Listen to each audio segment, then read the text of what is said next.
Sabe quando você lê ou assiste um filme e acaba gostando tanto dos personagens daquela história que acaba idealizando o que seria o final ideal para eles? Bem, isso aconteceu comigo quando eu estava lendo Dual Power Bomb, obra do Daniel Warren Johnson com cores do Mike Spicer, e Sobreviventes da Fronteira, obra autoral do quadrinista Fred Rubin. Antes de falar sobre essas duas obras fenomenais, eu quero te mostrar uma coisa. Tá vendo isso aqui no canto?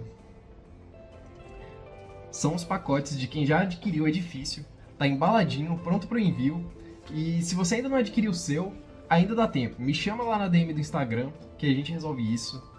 E eu tô muito feliz com o lançamento, muito obrigado para todo mundo que apoiou. Vai chegar bonitinho na sua casa para vocês. Agora falando sobre Dual Power Bomb, que foi traduzido pela excelente equipe de tradução da editora Devir como Power Bomb, Faça uma Super Bomba. Eu realmente adoro títulos traduzidos e eu fiquei muito feliz com a forma que a Devir traduziu não só o título, mas todos os nomes dos personagens dessa história. Essa história começa com a garotinha assistindo da plateia uma luta livre. Sabe pro wrestling? Tipo WWE, AEW, NJPW, esse tipo de coisa? Pois é. E quem tá lá em cima do ringue é sua mãe, Yua Rosa de Aço. Mas ela não é qualquer lutadora, ela é a melhor de todas. Todo mundo é fã dela, todo mundo tá aplaudindo ela. E ela tá com o microfone na mão, fazendo um discurso sobre família, sobre o quão feliz ela tá agora por ser mãe, e como todos os membros ali também são parte da família dela. Só que aí nesse momento, chega o adversário. É um mascarado chamado Serpente do Sol. Ele pega o microfone e começa a ofender Yua Rosa de Aço, falando como o discurso dela sobre família não passa de besteira. Calma. Se você não tá acostumado a assistir luta livre, eu te explico. Isso é mais comum do que você imagina. Luta livre, ou chamado Pro Wrestling, nada mais é do que encenação. Aqueles dois são personagens, e aquele cara sabe que a Yua é a favorita, e que ele tá indo pra fazer o papel do vilão, é o vilão mascarado. E ele chega lá pra ofender e vai pra ser vaiado mesmo por todos. Isso é parte da encenação. E dá pra ver, pelos desenhos sensacionais do Daniel Warren Johnson, que os dois são muito profissionais, e fazem movimentos reais da luta livre, sabe?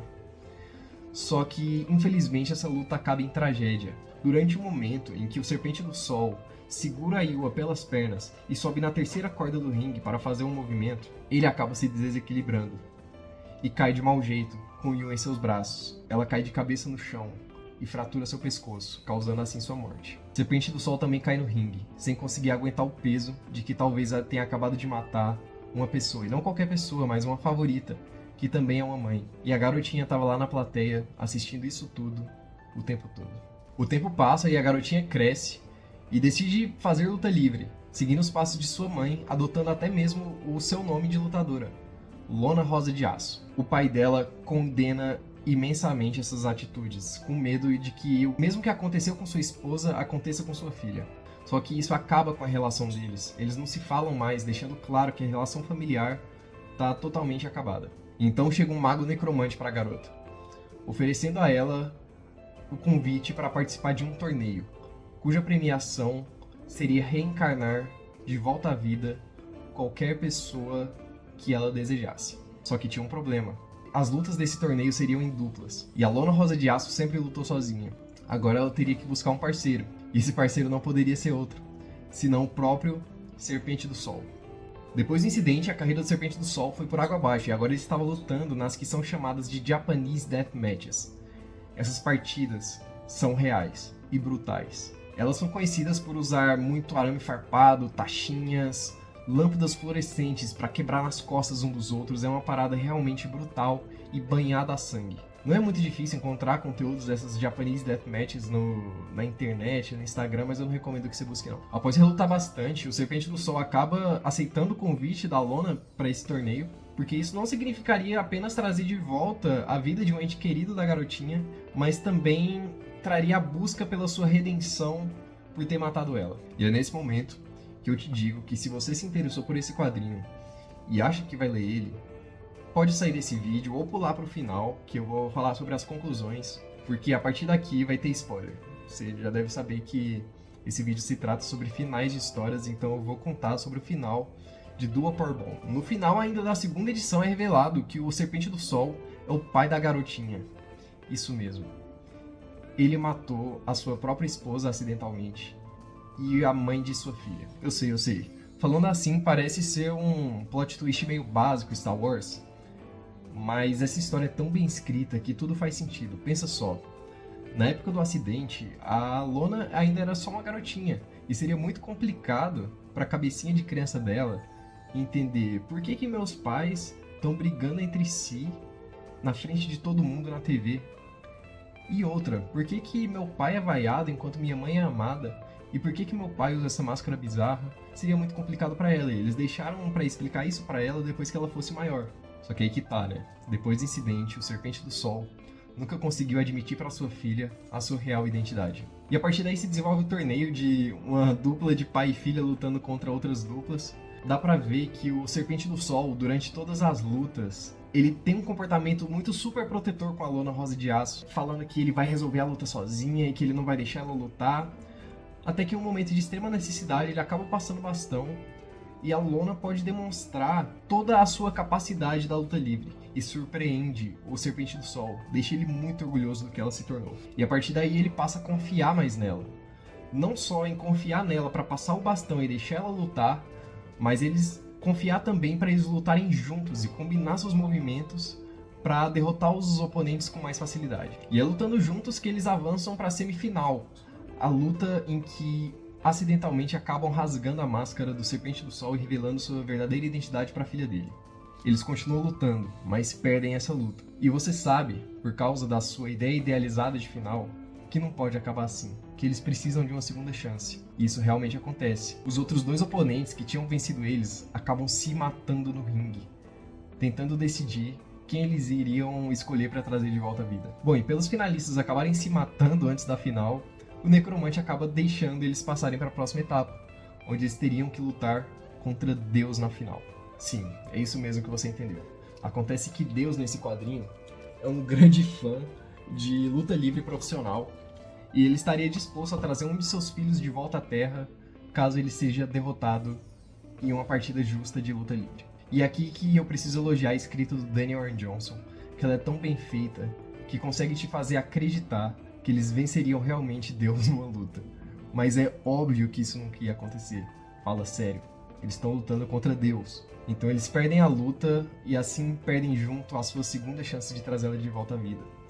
E você sabe que não vai ter uma terceira. Deus não ressuscita ela por caridade. A luta era justa e ele é uma entidade de palavra. E é assim, com esse gosto amargo de derrota e frustração, que o Daniel Warren Johnson te deixa na penúltima página do quadrinho. Mas na última, consegue reverter tudo de uma vez só. A luta aconteceu contra Deus no paraíso, e dá pra ver que Yua Rosa de Aço estava lá o tempo todo, assistindo pai e filha lutando juntos, e ela transparece no olhar que ela estava muito orgulhosa do que eles se tornaram.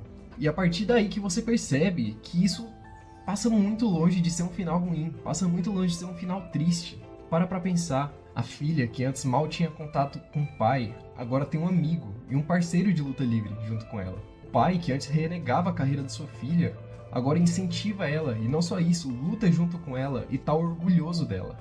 Então perceba que só com uma página ele conseguiu tirar você de um final frustrante e amargo para um final muito feliz e muito melhor do que o que você tinha idealizado, que seria só ela vencer o torneio e trazer a mãe de volta à vida e sei lá o que aconteceria depois. Esse final não decreta apenas o fim dessa história, mas também o começo de uma história melhor e mais esperançosa de uma família que vai crescer e se desenvolver feliz a partir daí. E percebe-se, ao ler esse outro quadrinho do mesmo autor, que essa ideia de você tirar de algo ruim um final muito mais belo, talvez seja um padrão de escrita dele. Eu quero falar sobre Murder Falcon em outro vídeo mais pra frente. Mas foi após ler Power Bomb que eu passei a ter uma análise crítica diferente sobre finais de histórias em quadrinhos e até mesmo sobre a vida no geral. E foi com esse pensamento que eu fui ler Sobreviventes da Fronteira, obra autoral de Fred Rubin, publicado pela editora Hipotética. Inclusive eu acho muito interessante essa capa quádrupla que a editora Hipotética faz com os quadrinhos dela, que traz a resistência de duas capas sem precisar de uma capa dura. E ela continua flexível, eu não gosto tanto de capa dura, mas enfim. Realmente muito bacana essa edição. Sobreviventes da Fronteira fala sobre 3 amigos que têm um sonho. João Ramiro, Magrão e Matias têm o sonho de assistir o último show dos Ramones, que iria acontecer na América Latina em Buenos Aires. Sem nenhum tostão no bolso, eles não tinham nem os ingressos para esse show, mas eles tinham uma ideia. E a ideia é péssima. A ideia deles é cruzar a fronteira da Argentina, contrabandeando uma ovelha negra, vender essa ovelha no mercado negro da própria Argentina e usar o próprio dinheiro da venda da ovelha para comprar os ingressos e assistir esse show. Obviamente, uma ideia dessas não tinha como dar certo, mesmo que o ideal fosse que desse. E durante essa viagem, conhecendo os personagens, você acaba se apegando a eles, mas dessa vez é um pouco diferente. Os personagens também se apegam à ovelha, assim tornando mais difícil descartar ela, vender ela para qualquer um. Por causa disso, tudo que você deseja pro final da história é que eles não se livrem da ovelha e acabem conseguindo assistir no show dos Ramones como eles sempre sonharam. E novamente, se você se interessou por essa história, eu incentivo muito a sua leitura. Sai desse vídeo, vai procurar no site da Editora Hipotética esse quadrinho para você comprar e ler. Realmente vale muito a pena. O trabalho do Fred Rubin é sensacional. Depois de se envolverem em um rolê muito maior envolvendo o narcotráfico da Argentina, eles acabam ficando descrentes que vão conseguir ver o show e decidem pelo menos ir ver os Ramones de perto, entrando no quarto do hotel. E aí eles chegam na porta do hotel e ela tá lotada de fãs. E então eles entram em um dilema. E aí? Será que os Ramones vão realmente entrar pela porta da frente e encarar todos esses fãs? Ou será que eles tentariam evitar esses fãs e entrariam pelas portas do fundo do hotel? A chance era 50-50. E o trio de amigos acaba escolhendo entrar pela porta dos fundos. E aí, já que eles não conseguiram ver o show, o ideal para que essa história tenha um final feliz seria que pelo menos eles entrassem pela porta dos fundos e eles conseguissem ver os Ramones de perto e tivessem uma interação, certo? Errado. Se passa 1 hora, 2 horas, eles continuam lá do lado de fora esperando ver os Ramones entrarem. A essa altura do campeonato, eles já tinham entrado há muito tempo, eles sabiam disso, só estavam em negação. Só que eles esperam tanto tempo que... fucking assholes. É isso mesmo, Didi Ramone aparece junto com todos os outros integrantes da banda, e eles podem não ter entrado pela porta dos fundos, mas eles saíram e estavam indo direto para o show. Os fãs acabam não conseguindo ter nenhuma interação com os rockstars, o que é meio frustrante, mas também é muito realista, e tiveram a chance de ver eles de perto, o que é muito legal. E mesmo sem ter os ingressos, eles decidem ir ao show de toda forma, culminando nessa página dupla sensacional, feita pelo Fred Rubin, dos amigos todos no estacionamento do estádio, cantando aqui todas as músicas dos Ramones, felizes, ouvindo a música como eles sempre sonharam, e agora com os laços de amizade muito mais fortalecidos, né? Tá bom, Gabriel, você falou tudo isso, mas agora eu quero saber, o que diabos Powerbomb e Sobreviventes da Fronteira têm em comum que nos podem ensinar? Isso daqui é uma lição que vale para a vida, tá? Talvez o que você idealizou realmente nunca aconteça, mas observe quem teve do seu lado durante todo esse processo, e perceba como seus laços de relação se firmaram muito mais por causa da experiência. E esses quadrinhos nos ensinam que esse recado serve tanto para família quanto para amigos. E se você tiver passado por essa jornada sozinha, perceba o quão enriquecedor essa jornada foi para o seu autoconhecimento. E esse foi o recado que eu aprendi ao ler essas 2 histórias em quadrinhos. Se você tem o interesse delas, eu vou deixar o link da compra delas aqui na descrição. E muito obrigado por assistir. Até um próximo vídeo.